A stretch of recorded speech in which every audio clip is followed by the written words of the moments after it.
This video features a selection of the new and updated features from the March 2026 release. The full list of features can be found in the March 2026 version 2026.03 release notes, which you can find on Brightspace community. This month, we're excited to highlight the following features: end of life for the Course Updater tool, with course management now consolidated into the Courses tool. Reoffered course codes now automatically receive a unique 4-character alphanumeric suffix added to the existing source course code. Classlist now supports exporting visible results to CSV and includes pronouns and course identifiers in printed views. Third-party learning tool interoperability (LTI) tools now receive service endpoint information in the context copy notice.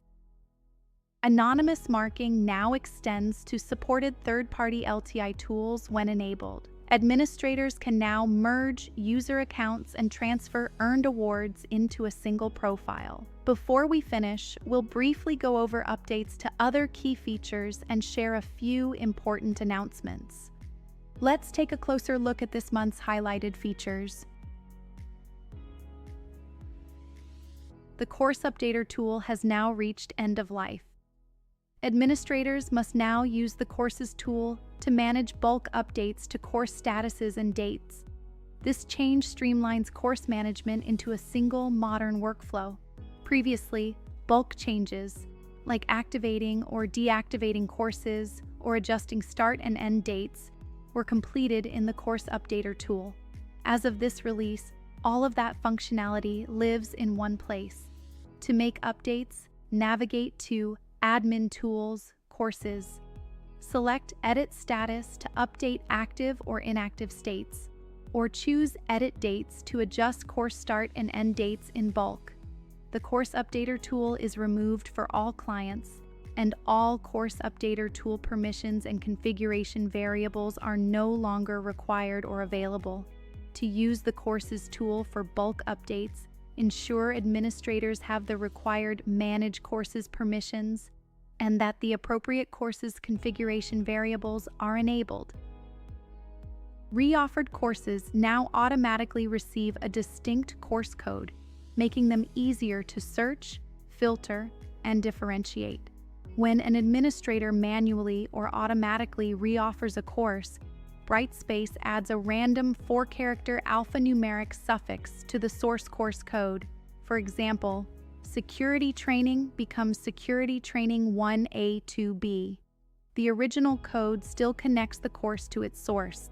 The added suffix simply distinguishes each instance.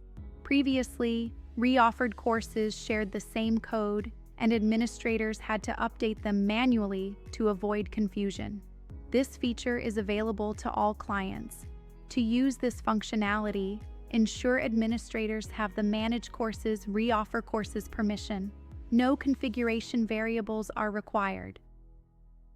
This feature implements the following PI item: D13203, Reoffer Source Course. Thank you to those who put forward this PI suggestion. Managing your class list just became more flexible. Instructors can now export class list details to a CSV file for offline access, reporting, or administrative tasks. The new export button supports full or partial exports, matching exactly what's visible in the class list view. Printed class lists are also more complete. They now include pronouns, when visible, and course identifiers, providing clearer context for in-person use and record keeping. To give administrators more control, 2 new permissions manage access to these options. Classlist can print class list, enabled by default for roles that already have class list access. Classlist can export class list, disabled by default. This feature is available to all clients. To enable, ensure users has access to the class list, along with the appropriate can print class list or can export class list permission. No configuration variables are required. This feature implements the following PI items: D9855, printing class list with pronouns; D9391, Classlist, allow export of pronouns. D2124, export of class list. D6948, class list to Excel or CSV. D2658, include course title with class list printout. D9215, show course offering code on exported or printed class list. D6667, class list export. Thank you to those who put forward these PI suggestions. Third-party learning tools. Interoperability LTI tools now receive service endpoint information in the context copy notice. This allows tools to discover available LTI service endpoints before they're launched in the destination course. Previously, tools could only detect those services after launch. That meant configurations sometimes happened later than expected. Now, endpoint details are shared in advance. This improves integration workflows, reduces setup delays, and helps instructors and administrators ensure tools are ready when learners access them. This update is available to all clients. No configuration variables or permissions are required. Anonymous marking now extends to supported third-party LTI tools. When instructors enable hide student names during assessment in an assignment, Brightspace now shares that anonymity status with integrated LTI tools.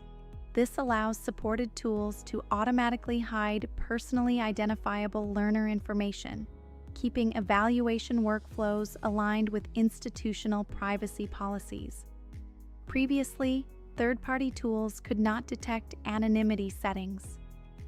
This created risk of unintentional identity disclosure or limited the ability to run fully anonymous evaluations. Now, anonymity settings carry through, supporting a consistent and secure grading experience. This update is available to all clients using LTI Asset Processor. To enable, ensure the configuration variable d2l.tools.system.features.anonymous marking is set to enabled. No additional permissions are required. Note: tool providers must support anonymous workflows.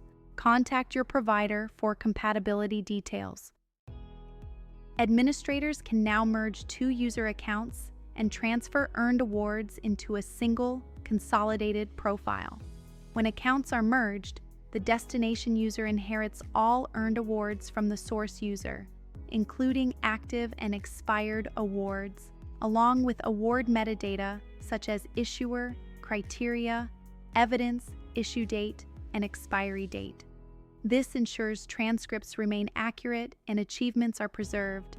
This update is especially valuable when learners have multiple accounts due to role changes, credential issues, or system transitions. Instead of managing fragmented histories, administrators can now maintain one complete certification record. There are a few important rules. Revoked awards are not transferred. Awards created by the source user are not transferred. Direct course enrollments move to the destination user. Cascading enrollments and class progress do not transfer. After the merge, the source user is deleted and data sets are updated to reflect the changes. Previously, Brightspace did not support transferring earned awards between user accounts. This feature is available to all clients. To enable, grant the users can merge users and users see the user management tool permissions. No configuration variables are required. This feature implements the following PIE items: D560, merge user accounts, D140, admin tool, account merge. Thank you to those who put forward these PIE suggestions. Finally, let's take a quick look at the other features for this month's release.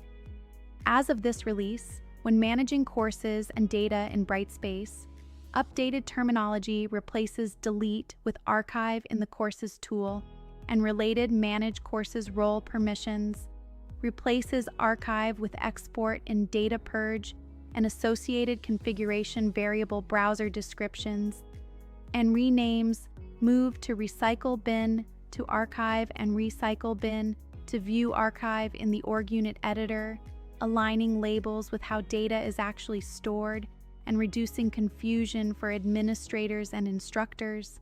Customized language terms remain unchanged. When accessing Data Hub, administrators can use the new Brightspace email log, Brightspace dataset, to capture detailed information about all Brightspace emails sent since 1 January 2024, including sender, recipient, timestamp, and subject data, making it easier to audit and report on email activity. Each recipient appears as a separate row, and administrators must have the Brightspace datasets can access Brightspace datasets permission and set the D2L.tools.brightspace-datasets.version configuration variable to version 10.11 or 11.1.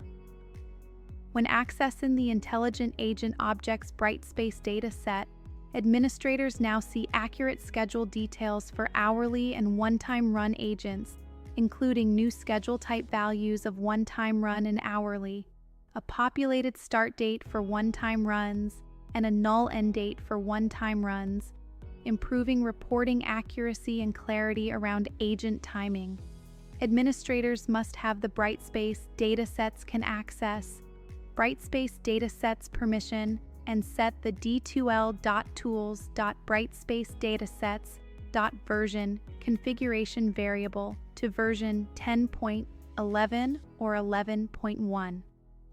When learners use Pulse, engagement events such as System Access Start, System Access End, and Course Access are now sent immediately, ensuring that Classlist last accessed intelligent agents using login activity or course activity criteria and downstream reporting tools reflect accurate and timely engagement data across Web and Pulse. However, Class Progress Course Access does not yet include Pulse Course Access data. Learners must use Pulse Android version 2.2601.2.103322 or later, or iOS version 2.22601.10.119 or later. With this release, the D2L.tools.activities.CEQuizzesOptIn.org configuration variable for the new quiz evaluation experience is permanently removed, streamlining system settings and reducing administrative maintenance. As of July 2025-07, all clients have already been using the new quiz evaluation experience by default. There is no change to the user interface or functionality, and no action is required. When learners access courses through Course Publisher, completion status now follows Brightspace-defined course completion settings instead of marking completion on first access, ensuring accurate progress tracking and compliance reporting across external learning management systems. This enhancement applies only to AICC versions of Course Publisher courses and not to LTI versions. There are no user interface changes and no configuration updates are required. Brightspace's Respondus LockDown Browser integration will soon support LTI 1.3. Clients must work directly with Respondus to activate LTI 1.3. There is a new D2L.thirdparty.respondus.lockdown LTI 13 linked variable required as part of the configuration. D2L is continuing to unlist outdated Brightspace tutorial videos that no longer reflect current interfaces and workflows. Embedded links in Brightspace documentation have already been updated to point to the latest versions. For a list of added, unlisted, and removed videos, refer to the Brightspace tutorial video updates, added, unlisted, removed link in the video description box. If you're an H5P or Creator Plus with H5P customer, you can stay up to date with the latest improvements and features by visiting H5P News. The link can be found in the description box below. We hope you enjoyed this month's release highlights. As always, you can find the full details of this month's changes in the March 2026 release notes on the Brightspace community. See you next month.